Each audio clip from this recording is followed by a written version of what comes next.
Welcome, everyone. Thanks for joining us today. I'm going to begin by playing our conference housekeeping video.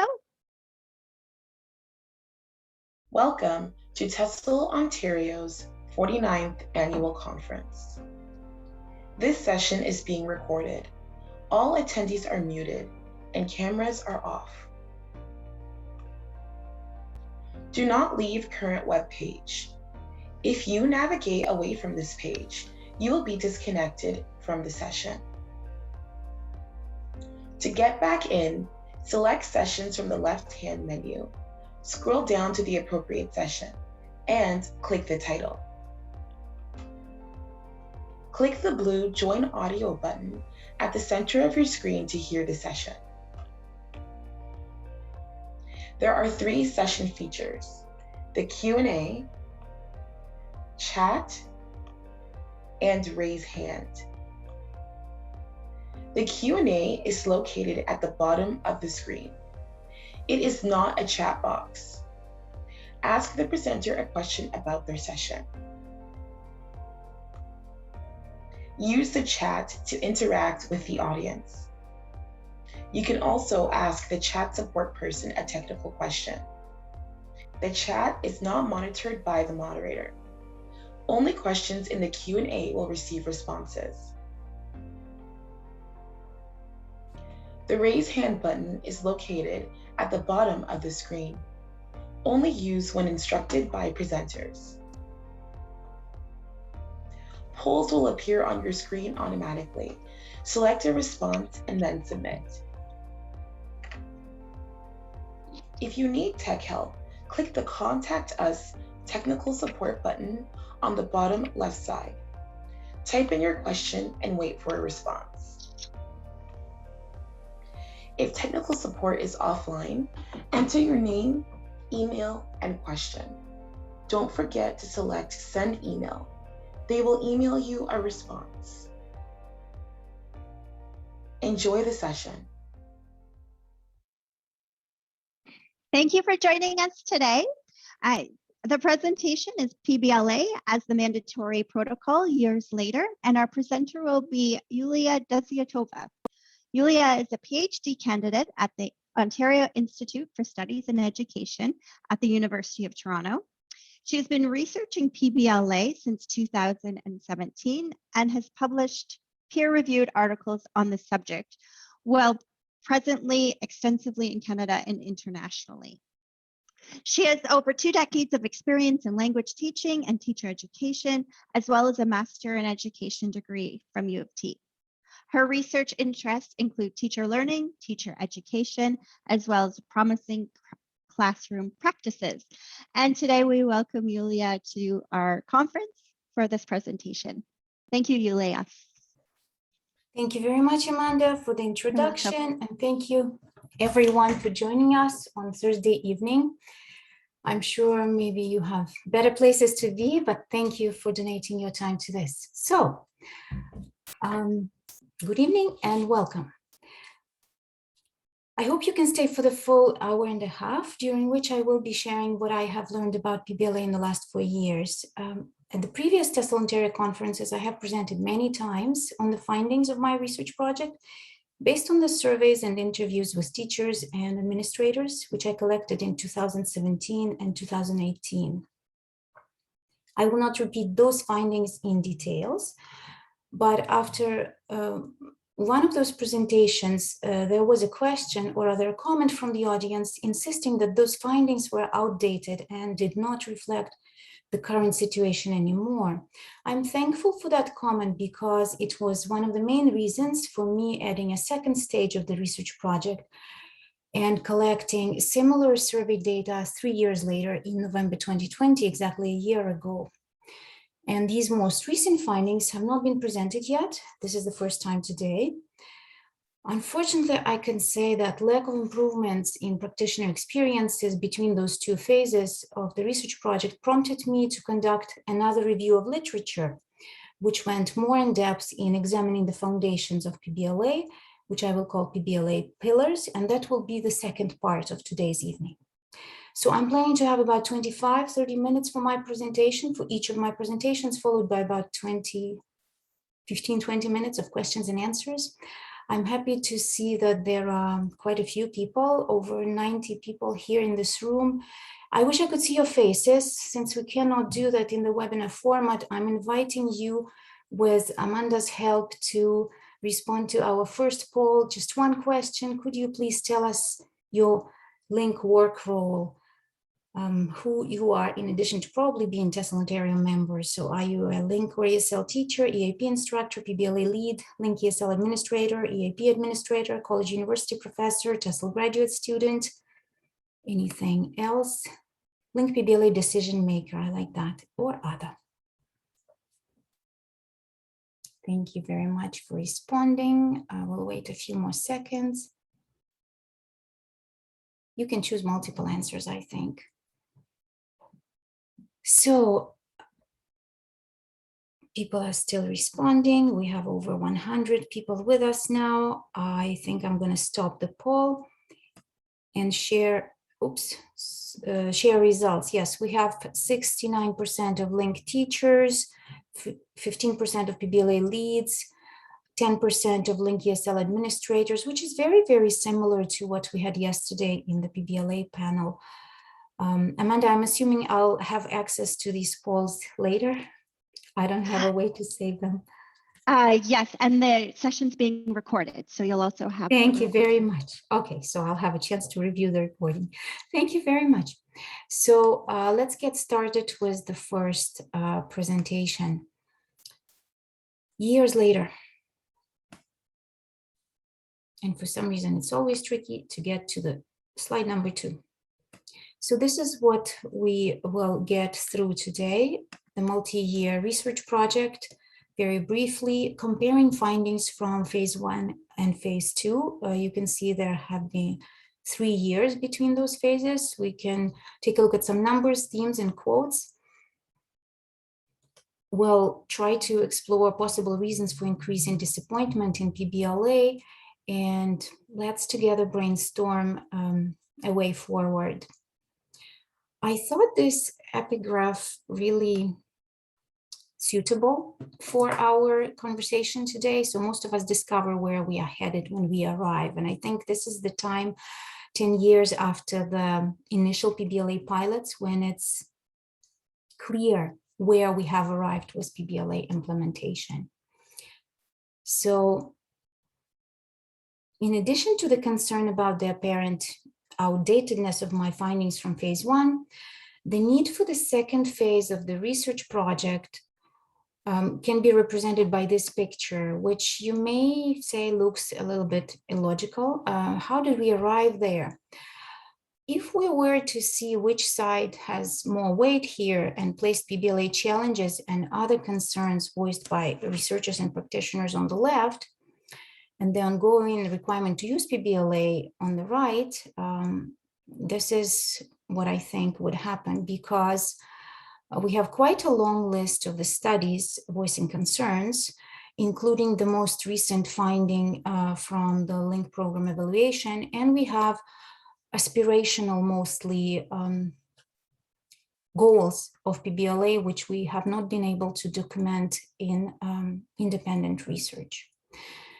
So this is the backbone of my study, the same design for the first and the second phase. I was looking at 3 different groups, PBLA leads, LINC teachers, and LINC administrators, how their experiences with PBLA were different or similar. I used mostly 5-point Likert scale items in surveys, and I conducted the interviews with practitioners. These are the numbers. I hope you can see all of them, including the bottom of the screen, which I don't really see very well. So overall, I've talked to about 400 people from across Canada. Natural administrators were the smallest group in both phases, while teachers were the most numerous. There was a proportional representation across provinces. More details on the demographics are available from previous presentations, including a tutorial webinar from a few years ago. And again, before I continue reporting on the findings, I'm inviting you to take part in another poll. One question: how would you summarize PBLA impact on LINC ESL, you have unsure option, mostly negative, slightly negative, mixed, slightly positive, and mostly positive.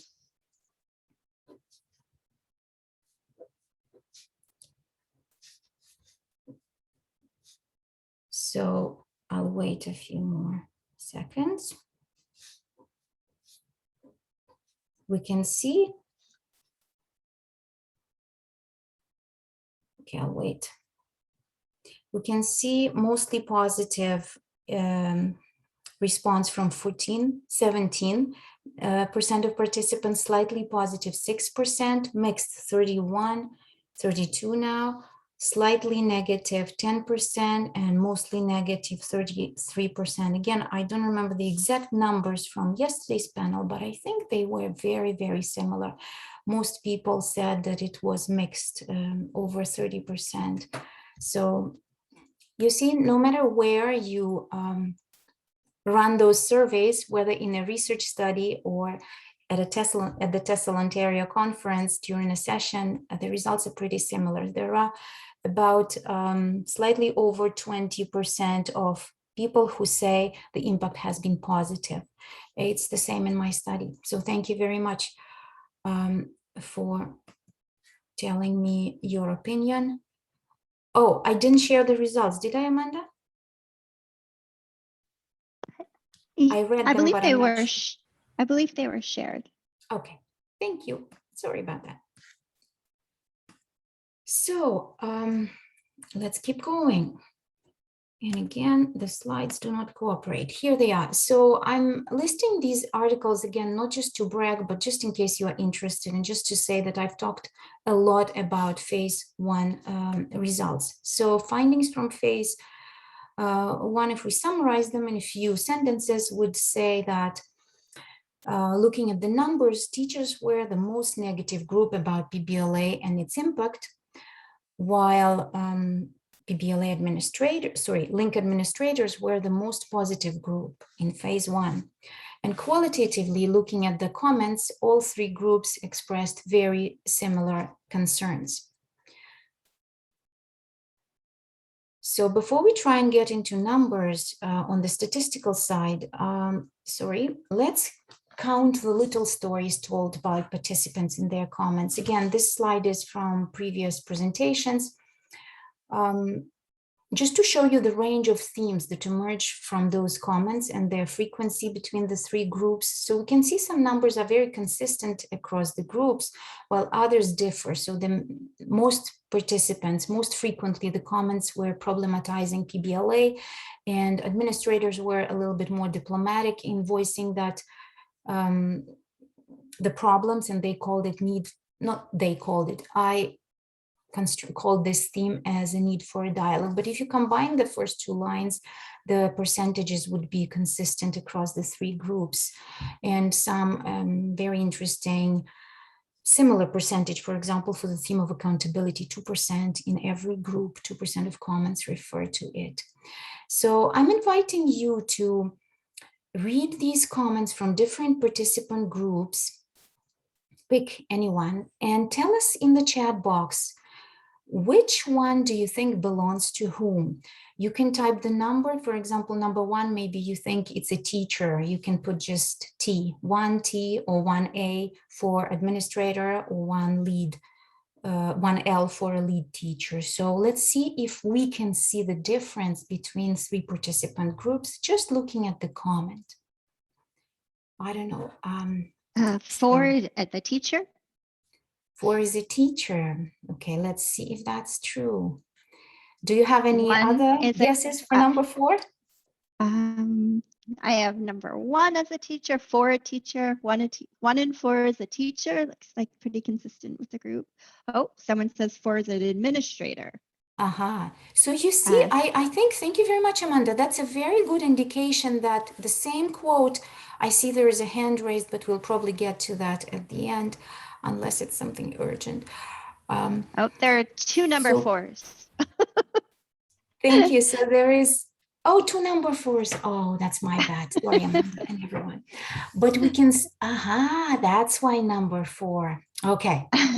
So I have a lot of game. people. Mhm. Sorry.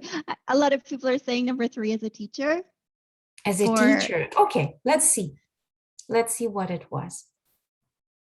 So when we played this game at TESL Toronto last year, we could see a lot of different matching, and it was not really obvious who said what, which shows that very similar concerns were voiced by all the 3 groups.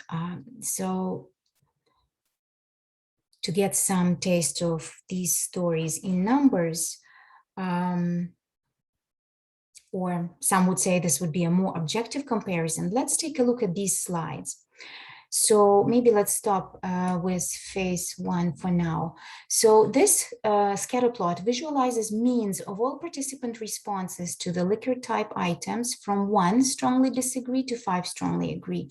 There were about 45 such survey items, different number in different surveys for different groups. So in blue, we see mean values of teacher responses. In orange, we can see PBLA leads, and in gray, administrator responses. And you can see the higher the number, the more positive the group is. So you can tell us in the chat box, which group in phase 1 has the lowest means of responses on average? What do you see? Is it the teachers in blue, leads in orange, or admins in gray? I don't see if we have answers. We must have some. So who So is the lowest as teachers. That's pretty obvious. Thank you. I just, as a teacher, you know, once a teacher, always a teacher. That's my problem. So here's the second graph. Thank you very much, Amanda. So we can see that one group changed very much from the previous graph. Do you see which group looks different? In the first graph, teachers are clearly the lowest. And what change do we see in the second graph? So we've got most participants are identifying the admins. Yes, there was a huge change in admin responses by phase 1. So if you remember in phase 1, thank you very much, Amanda, they came up as the most positive group, but in phase 2, they lost their positivity. And let's see what we have here. So leads were quantitatively stable in their responses between the 2 phases. There was some increase in negativity for teachers, only on 4 items, statistically significant increase in negativity, and substantial decrease in positivity for administrators. On 14 items, their responses dropped. Let's see what, so everything you see below the value of 3 would be negative, because in on 5-point Likert scale, 3 is the middle point, median. So increasing disappointment in PBLA impact from the teacher survey, you can see the 4 items, and the themes that they represented were lack of positive impact. This is a huge theme. Challenges of metacognitive awareness for learners, inappropriateness of PBLA for literacy learning, and excessive demands on unpaid teacher time. So you can see the theme in the left column, and let's take a look at the column with numbers, the second from your right. It's called Kroskal-Wallace H. Will not go into statistics, but the higher this number is, the bigger the difference in responses was between the 2 phases. So you can see the highest number is at the bottom below, at the bottom row with 5.84, which corresponds to the theme of excessive demands on the unpaid time. And you can see how the item was worded. I can see enough positive effects of PBLA on teaching and learning to justify the increased workload. No, teachers didn't see more of this by phase 2. As you can see in column 3 and 4 from right to left, this change was negative because the mean of teacher responses decreased from 2.8 to 1.67. Approaching the strongly disagree option, which is not surprising. So the same dynamic going down is obvious for all of these 4 items. The means decreased, so on the 4 dimensions, teachers became more negative about PBLA. Looking at the bottom row only, somebody could have said something like, we understand that PBLA is not easy for teachers, but it is so beneficial for LINC students, so PBLA is here to stay. However, If we look at the first 3 rows, there is a substantial disenchantment in the value of PBLA for LINC learners. In the first row, looking at the change in mean values denoted by capital M, teacher responses moved from close to unsure to disagreement on item 16. PBLA implementation has made my students more responsible for their learning. In row 2, numbers tell us that teachers became even more unsure about the benefits of metacognitive PBLA routines. So in the third row, we can see the teachers overwhelmingly disagree that PBLA is useful for literacy learners, which is not a new discovery. It has been documented in many studies since 2012. So why is PBLA here to stay, especially for literacy learners? If in the last decade we have had zero evidence, collected from real classrooms or real teachers telling us that PBLA is working for literacy learners. Zero evidence from independent research. In fact, both teachers and researchers have been saying repeatedly and loudly that it is not working. We all have a duty to act upon this evidence. Just in case we are thirsty for more statistics tonight, I have 2 more similar slides to demonstrate with objective numbers in case we don't trust teachers' comments. That the concerns grew for LINC administrators as well. As you can see, we have the highest indicators of change between the 2 phases, again represented by the same Kruskal-Wallis H value for statements about PBLA impact on student learning. From agreement about such impact in phase 1, administrators became very unsure about the positive impact by phase 2, as you can see by comparing the mean values for the groups. We can see a particularly alarming agreement with the negative PBLA impact for item 4. Focus on assessment in PBLA diminishes opportunities for learning. By 2020, administrators agree that PBLA diminishes learning opportunities, even though they were unsure at the beginning. This item, you can see the asterisk, it was reverse coded because it described a negative impact. So the mean value of 2 should be read as agreement. Finally, by 2020, administrator group became less certain about the goals of PBLA to promote improvements in student learning, which has been part of the larger theme of lack of clarity about PBLA goals across the groups, which became more problematic as the time went by. So the longer we do PBLA, the less clear we are about why we are doing this. So this is the last of the number-packed slides, which shows that in 2020, the administrator group was much more emphatic with teachers reporting similar concerns. The largest decrease in means for administrator group is on the issues of excessive demand on unpaid teacher time and labor. And administrators agreed it was unjustifiable.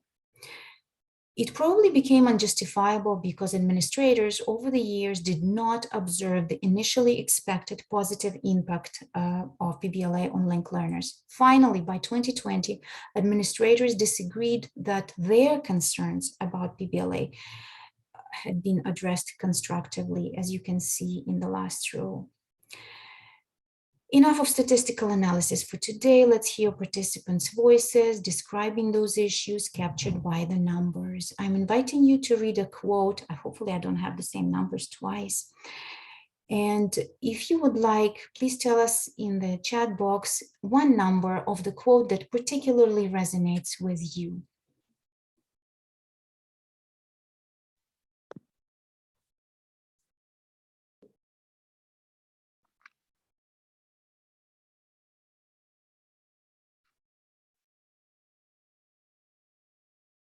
We have number 2. Number 4.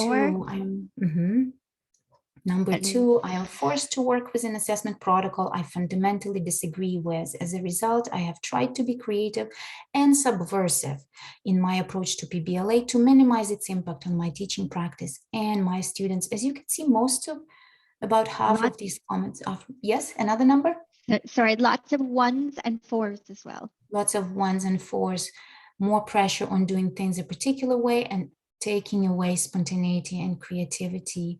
And it is really unfortunate that those who created PBLA have little care for those required to implement it. Thank you very much.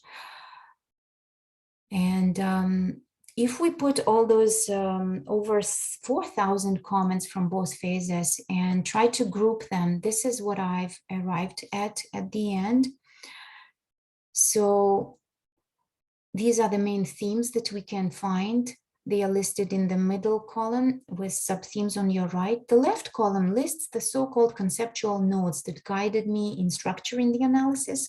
So the themes were grouped as those related to LINC subjects, which mostly included mentions of teachers, or LINC communities, that is LINC students, but also the professional community of LINC teachers and leads, and so on. So if we look at the themes and sub-themes on teachers as LINC subjects, the top row, we can see that the main themes were teacher challenges of increased workload, which led to the negative consequences, of increased work-related stress and burnout. Teachers felt that their professional agency was severely restricted by PBLA. And in the last 20 months, remote instruction was an additional challenge complicating PBLA. So we do not have time to go through all the themes, but I would like to highlight two important areas. So when the teachers discussed division of labor in PBLA, the bottom row, they noted the disproportionate downloading of this labor on individual teachers, which raises the question of whether PBLA can be described as a learner portfolio if most of the work on it is being done by the teacher. We will return to this question later in the next presentation. And another theme I would like to draw your attention to here is variability of PBLA rules between SPOs, despite the general rules rigidity. As participants from all the three groups reported, despite PBLA goal of LINC standardization, there have been differences at the SPO level where PBLA challenges and negative consequences were at times mitigated or aggravated. However, making PBLA less cumbersome required extensive modifications, which again contradicts the idea of standardizing LINC. So from the second part of the list of themes, I will highlight one sub-theme, which I think captures the core of most PBLA issues revealed in this study. PBLA changed what LINC is about. The daily processes taking place in classrooms and SPOs changed the program orientation from settlement teaching to learning, from settlement teaching and learning to assessment and its detailed documentation. We will see sample quotes describing this issue on the next slide, but before that, I will draw your attention to the major theme of the negative impact of PBLA on the LINC system. So why do I say it is a major theme? This graph shows the proportion of participants who referred to these themes at least once in their comments. You can see the legend at the bottom of the graph explaining which color represents which theme, and each group, teachers, leads, and admins, is represented by two horizontal bars, which show the dynamic between the two phases. While the blue, which means negative impact, does not seem drastically different from the gray, representing positive impact, we should also pay attention to the size of the orange bar, which visualizes lack of positive system impact. So compared to the size of both blue and orange, the gray bars of positive impact are significantly smaller in all the three groups. You can see sample quotes on both the shift in the system activity and the negative impact on the LINC system. You can type, I have to speed up because I'm looking at the time, but you are more than welcome to pick a quote that you think is particularly resonating with you.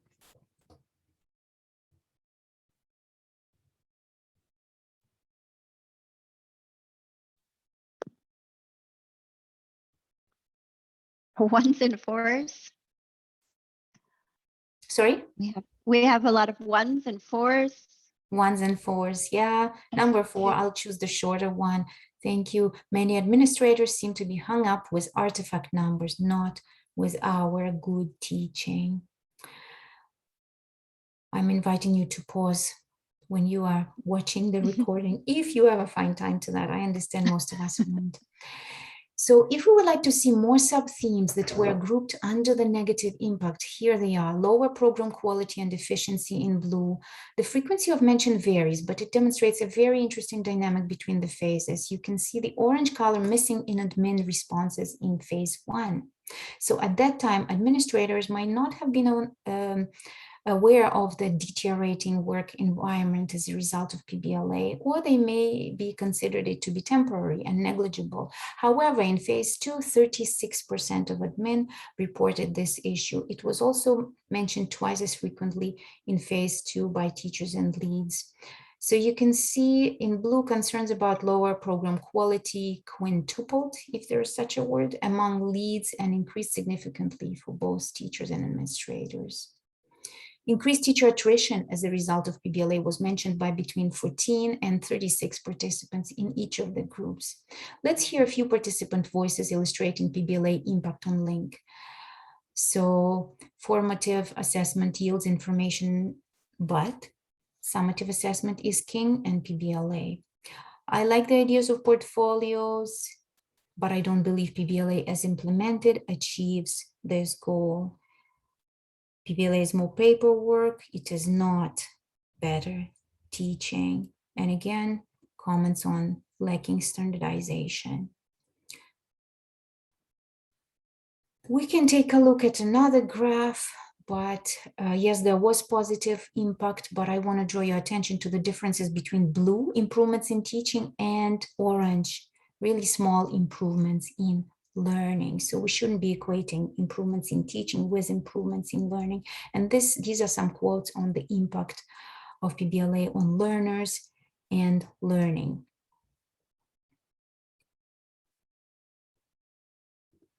So meeting the specific PBLA criteria and using the jargon dominates the learning environment. So one loses sight of whether or not students are learning. And the largest quote on this page, I think, is very interesting. It says that so much of PBLA gets reduced to just an arithmetic problem. I need 16 assessments in 4 skills, so at 1 per week, I should finish in 16 weeks, etc. This is from an administrator. So before I continue, I'll stop here. One last poll. Amanda, could you activate it? What do you think about the future of PBLA? What should it be? Not sure, no changes necessary. A few changes could improve PBLA. A lot of changes to PBLA are necessary, or PBLA should not be mandatory. That's the last option.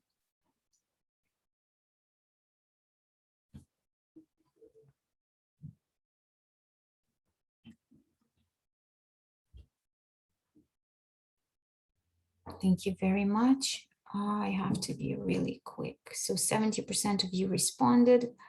I'm ending the poll and let's see what you answered. So not sure, we have 1%. A few changes could improve, 27%. A lot of changes are necessary, 31%.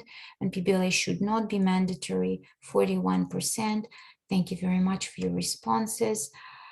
And this is what I've been repeating in the last few years. PBLA should not be mandatory. It is an unproductive object of LINC activity. Everything in LINC now revolves around this binder, and it doesn't matter whether it's a paper binder or if it's moved online and transferred to a digital format. It's not learner-centered, it's teacher-centered. It's quantity-oriented, not quality-oriented. And this shift in system activity, I think it's not what LINC should be about. I will give us 5 minutes for quick questions, and I will really shorten my next presentation to give us time to talk. Thank you very much. So if you have a question, please type it in the Q&A. Right now, we have a question from Heidi. How has your research been received with IRCC and the CCLB? Have you heard from them? Thank you very much for that question. It's one of, these or other words I received after every presentation. I've invited CCLB and IRCC to every presentation I could. Very often they came, and that's about it. Sometimes they asked questions. but honestly, I would expect to see some changes in the protocol because it's not just my findings. If you attended the panel, PBLA panel yesterday, where there were other scholars from across Canada who researched PBLA, all of the findings that I said today are repeated in other studies, not repeated, but are corroborated and made stronger by other research. So there is nothing new that CCLB or IRCC has not had a chance to find out. Now I hope it's up to them and they will act. I hope they will make changes to PBLA. That's all I can do, inform them. And I've been doing that. Thank you. Thank you. Jenny, your question is very in-depth. I'm sorry, you don't have time to read it, but if you could maybe reach out to Yulia and have that discussion. I'll be happy, yeah, to connect with everyone. This is my email. Maybe one more question?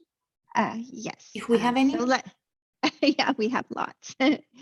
Okay, so with these obvious well-researched findings, what are the next steps to attempt to make changes for the better? Again, if you were at yesterday's panel, there was an IRCC representative who was very nice in the comments. They were among the attendees and they shared their email address. So if you watch that recording, I think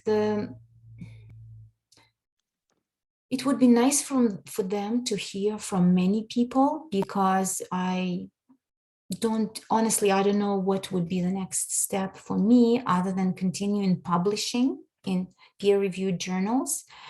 But somehow from other scholars and other contexts, I can see that when researchers offer recommendations, it doesn't mean that policymakers follow those recommendations. So what I think we all need to do at our SPOs, at our schools, we need to ask ourselves, do we want LINC to be about assessment? Is that what LINC is about? Did I come to LINC because this is what I wanted to do? And that's actually the question I will address in my next presentation. Let me just get into the next slide deck. Okay.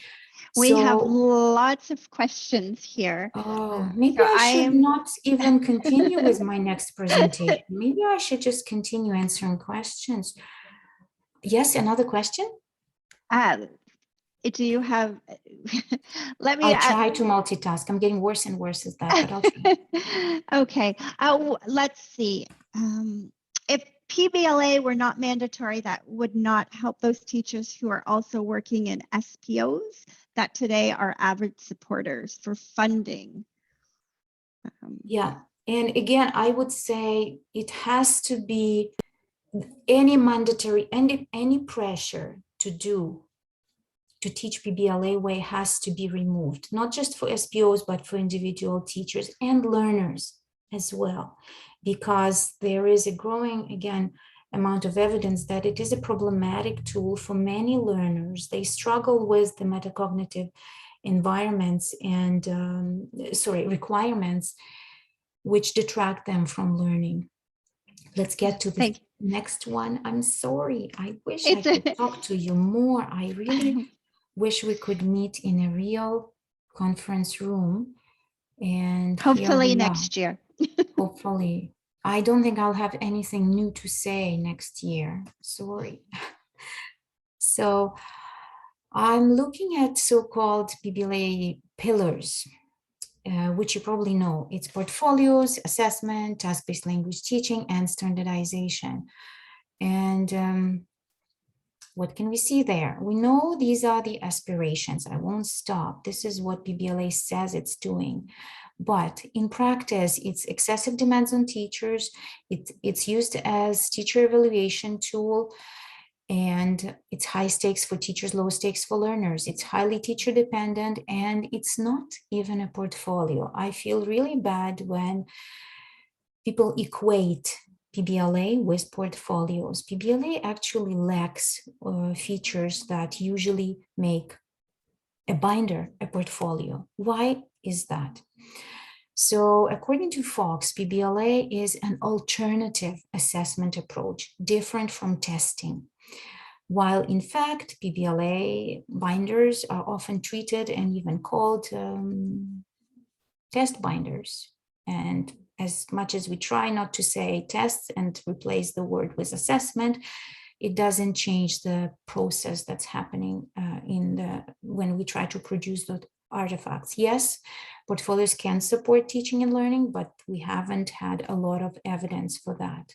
There is very limited learner participation. And again, rather than process of learning, those binders emphasize the product, the final product, the number of artifacts.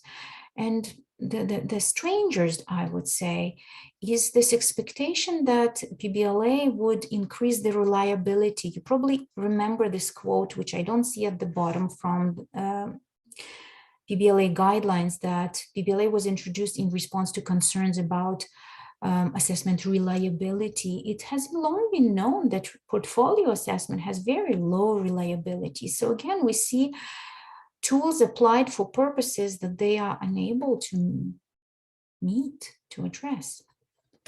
So if we take a look at one of the most famous examples of portfolio use, European language portfolio and PBLA, we compare them.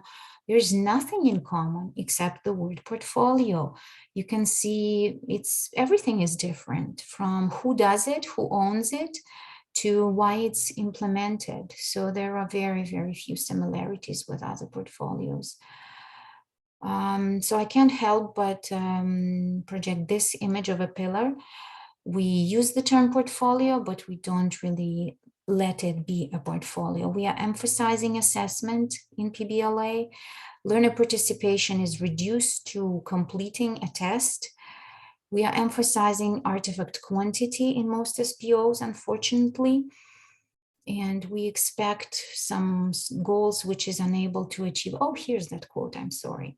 It wasn't on the previous slide. So another pillar, assessment for learning. It takes place during the learning process, not after it. It informs teachers and learners about the next steps. It's usually been described as formative in contrast to summative assessment. But there's also been quite extensive literature saying that when we try to combine both formative and summative purposes in one assessment tool, usually the formative ones get sacrificed and overpowered by the summative pressures. And this is exactly what happened in PBLA. So big question whether PBLA actually works as assessment for learning. Again, these are not findings from my studies, from other scholars in Canada.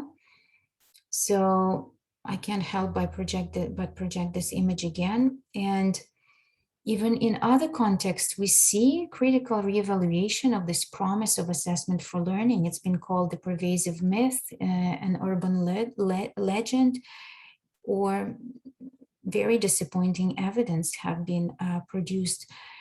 There has been a critique of this seminal study by Black and William from 1998 that has been referred to in PBLA guidelines extensively.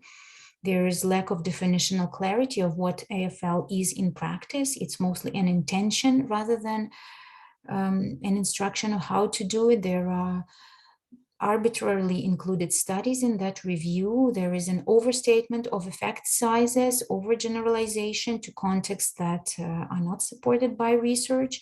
And finally, AFL has been critiqued as an ideologically based concept, not empirically based. We don't really have evidence to say that AFL works always and everywhere. So one of the, I think, deepest critiques of this concept was offered by Eleanor Hargreaves in 2005. She underscores the behaviorist understanding of learning in AFL, which comes out as assessment as measurement orientation. So hopefully we remember from our school days what behaviorism is.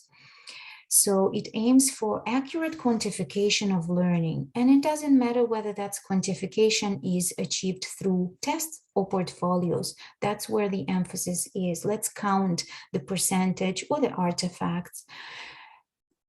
It believes that effective learning is not possible without knowing the next steps, what I have just achieved and what I need to do next. Learning is seen as a linear track, and it also believes that it is the learner's job to know which step to make next. But such a simplistic understanding of language teaching and learning contrasts sharply with a much recent description of language learning and teaching as a very complex process. And partly it can be presented in the assessment as inquiry orientation, which is again part of AFL. So if you've learned a foreign language as an adult, you probably know that it's a very complex and non-linear process and sometimes chaotic. Chaos. I'm ESL, so I'm still learning. You can see a long list of scholars and publications, but probably the most famous name is Diane Larson Freeman, who pioneered this kind of perspective in applied linguistics, starting in 1990s. And there is a long list of followers ever since. So from this perspective, learners cannot follow a path. They need to take charge of the route. There is a great emphasis on collaborative interactions within a community. You can't learn a language just by filing artifacts. You need to interact. The process needs to be emphasized. And of course, teacher has a central place in that process, not the assessment protocol. So can we say that assessment for learning or PBLA effectively integrated all those very different approaches to language teaching and learning? Again, I can't help but reuse this image. And why I'm doing that is because assessment as inquiry or AFL or formative assessment is so labor intensive and so time consuming.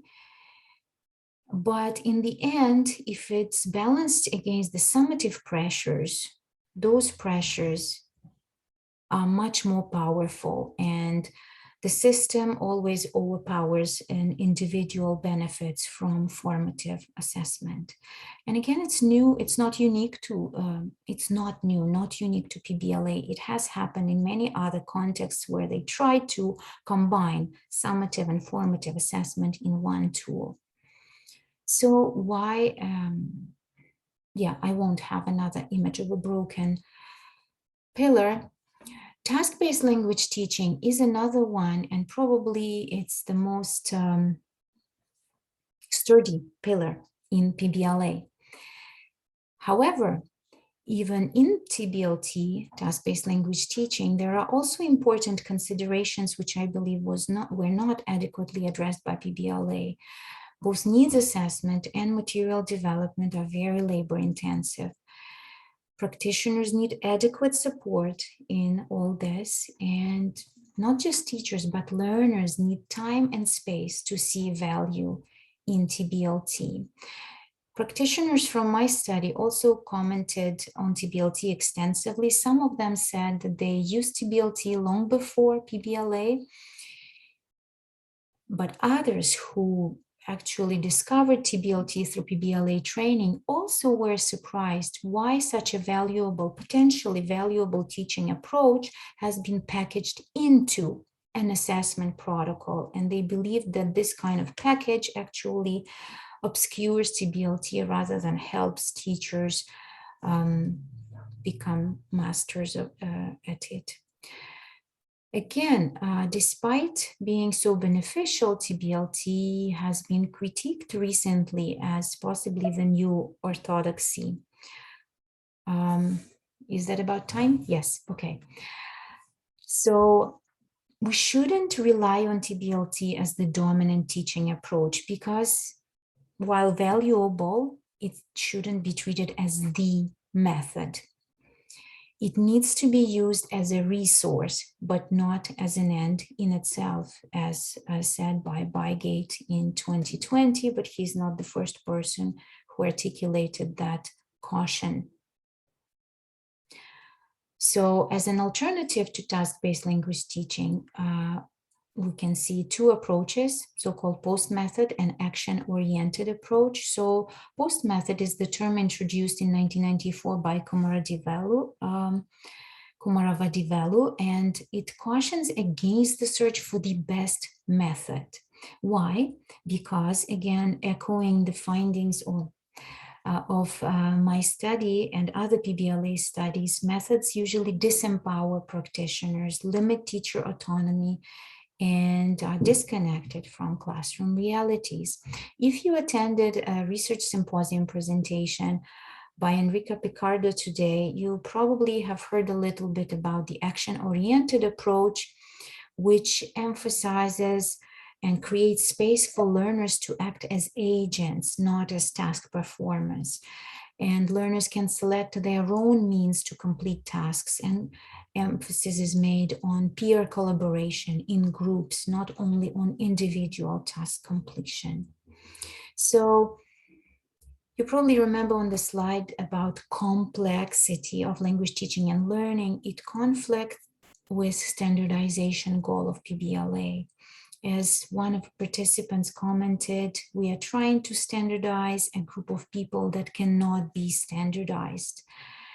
For some reason, we are not trying to standardize working condition or teacher qualification or teacher wages, but we are trying to standardize teaching and learning processes or assessment processes. Should that be a goal, if it's impossible? So learner assessment as a system reform tool has been used a lot in other contexts. It's the darling of the policymakers, despite the fact that it's been problematic. So tests are viewed as primary tools through which changes in the education system can be introduced without having to change other educational components. And we can argue, we can say that in PBLA, actually a lot of time and effort was dedicated to teacher education.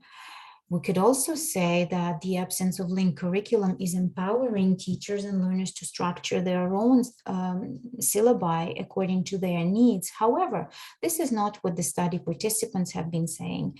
Again, we see a wide gap between the aspirations of PBLA and what is experienced by LINC practitioners. So they commented that they need a curriculum. It would be nice to have that support. So standardization in LINC is very hard to find on any dimension, even under PBLA, because PBLA implementation varies from SPO to SPO. So to summarize our conversation, no, just one more slide. So how it works, and you can see works is a quote, scare quote, is that what it's called? I'm inviting you to read these article titles about assessment being used as a tool to improve education. And I'm inviting you one more time, last time for today, to put a number of the article that you think would be very appropriate for the issues we have with PBLA.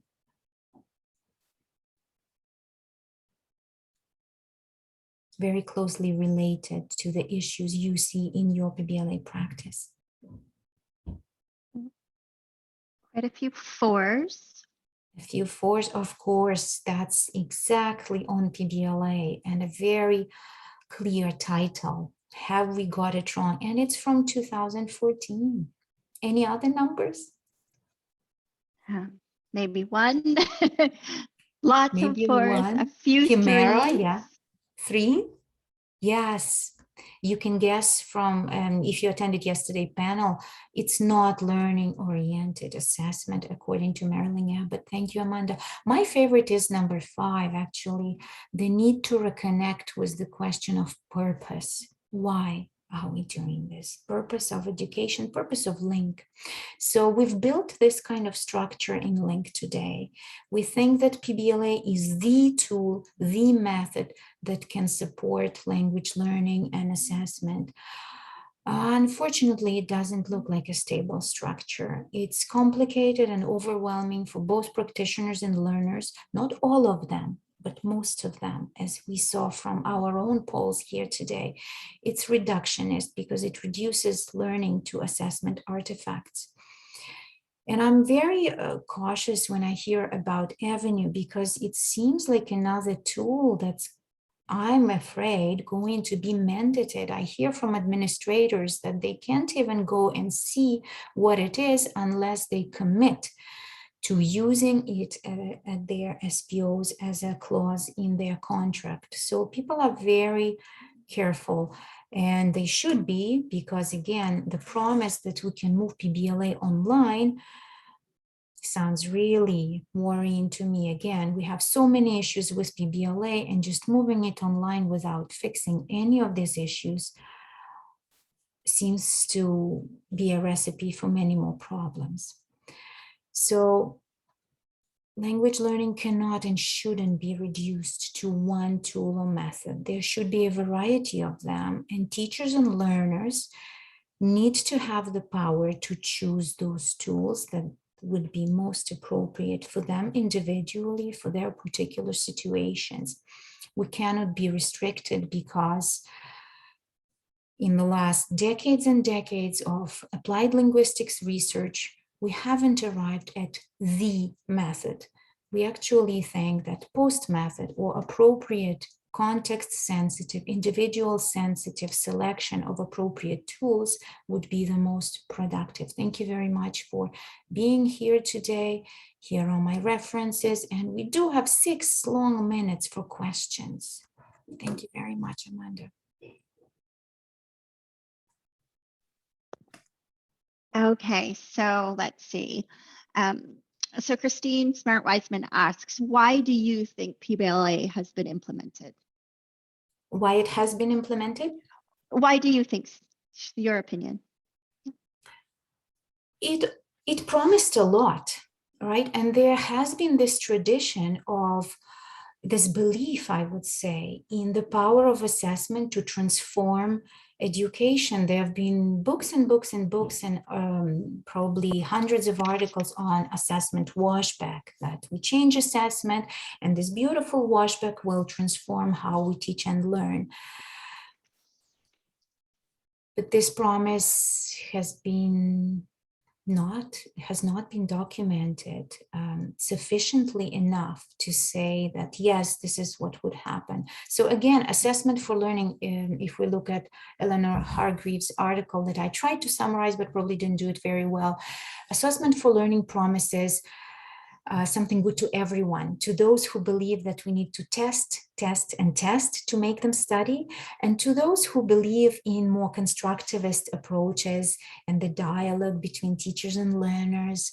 So it's trying to cater to everybody on the spectrum of political and ideological and even applied linguistics beliefs, I should say. So it looked promising until we started doing it. And that's the quote from one of the participants. PBLA sounded great and looked great until I had to do it.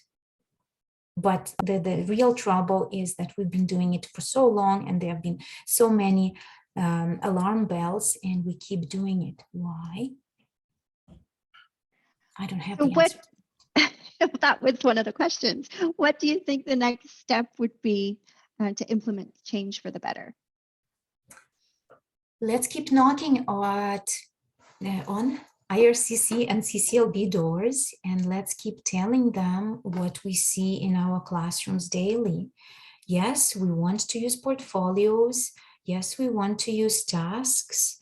Yes, we want to use assessment for learning, but none of that is adequately, well, except maybe tasks, adequately reflected in PBLA. And we can do task-based language teaching, we can do portfolio assessment, we can do reliable assessment, but we don't have to do PBLA because it distracts a lot of our it misplaces our efforts. I think LINC funders have to be interested in how to make LINC more efficient. And if we just have to get louder, I guess, if we haven't been heard yet.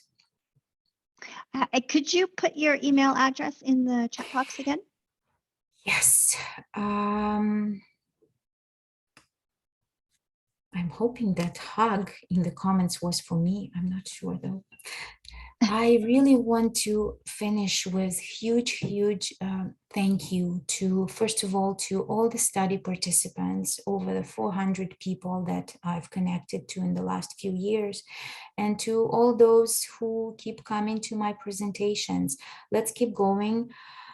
Let's keep asking questions, and let's become, as I said yesterday at the end of the panel, we all are PBLA decision makers, even though it often feels like that power has been taken away from us.